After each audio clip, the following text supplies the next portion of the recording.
Where have you gotten into season 2 at this point? We're pretty deep in the season. We haven't started shooting. Right. The writers' room has broken, depending on who you ask. I'm going to say 6 episodes. But there's a really nice arc that we know where it's going to Tell us everything about what's going on. Tell you everything about Everything. Everything. Where would the fun happen? All right, I'll narrow it down. You killed your central antagonist, as far as we know, at the end of the first season. You mean Joe? Joe. He's here. Oh, what do you mean? Well then, that's fine. So tell us everything about him next. Look, it's one of those tough shows to talk about because we don't want to spoil anything. It's fun for the audience, I think, to kind of discover, but at the same time, we don't want to be too cagey. So these are just tough things to speak about specifically. But you see James here. We always knew what the plan would be with him, and we're going to come back, answer some questions at the very top of the first episode, and then flash forward a year. Okay. And most of the we are going to still use the flashback device to tell the story, but the flashbacks this year will tell the story of what happened in that year. Okay. So that way we can answer all the questions that the audience will have when they're like, wait a minute, what happened with that, or what happened with this? Well, so Joe's alive, presumably, but it doesn't seem like... Well, here's the thing, we have flashbacks. Okay, we don't know. But is anyone truly safe in this one? Because you really have killed off a bunch of your central characters, so are we going to see new ones being introduced, and how is that going to work? It's a combination. We're introducing some really amazing new characters, and I just said in the panel, I think it's better than season 1, and part of it is we've taken the handcuffs off the writer's room, where last year you had to have this chase and you had to save Joey. So that had to be the story. And it was tough for us to make the FBI smart, because if they solved what everyone was like, they're just being dumb. If they solved something, we would be, you'd have to end it. This year we don't have that. We're a little bit more of a character show. We have an audience that has fallen in love with some of our characters, so we can build on that. And I can tell you the bad guys that we're introducing are really delicious. Like Kevin Williamson kind of outdid himself. I read the first script and I was like, holy cow, these guys are great.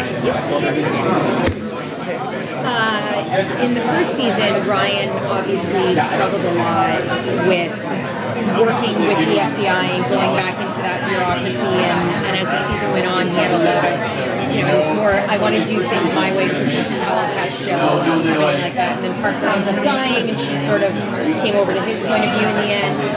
What's it going to be like with him and his bosses? I'm curious. He won't have Ryan Hardy won't be a part of the FBI this year. Okay. When I think it's about new beginnings. So when they come, honestly, if they come calling, because he's fallen out of favor, he doesn't want anything to do with that. And our toe in the FBI world is Mike Weston, but it's not a show that centers on the FBI pursuing Joe Carroll or serial killers. It is a show about Ryan Hardy, and now we have expanded the world where we have a character in The Hill and Mike Weston, who I think audiences are going to want to spend time with. And then obviously how Kevin chooses to play out Joe, whether he's dead or alive, whatever. Is Emma going to take on a bigger role in the cult situation, because she's sort of trying to be a leader of it? It's not necessarily a cult situation, but Emma. I think Emma is a A-type alpha female, and she's going to have her friends, her things that she's wanting to do. But ultimately, at the end of it, I think she's hopeful that Joe is alive, and she's trying to find him.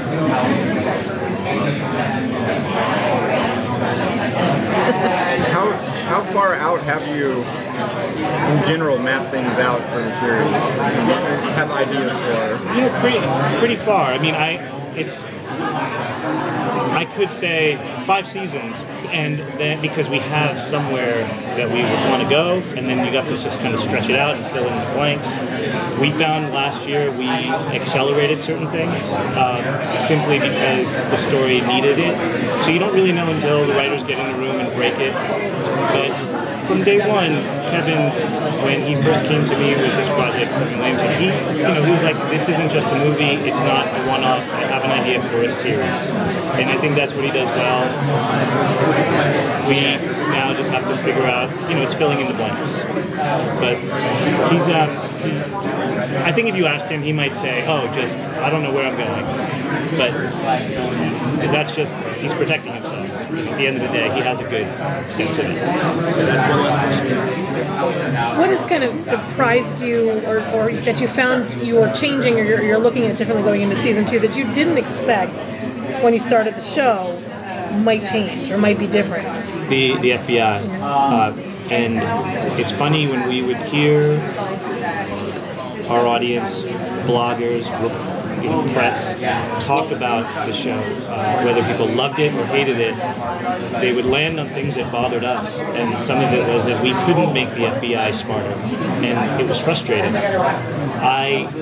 I certainly, going into season 1, didn't anticipate that until you're doing it, and then until you see the cuts, and you're like, I wish, because we're smart, we're just like everybody else. You can look at it and go, you know where the flaws are, so you learn from it, and those changes, the changes we're making come from learning and seeing what we can do better.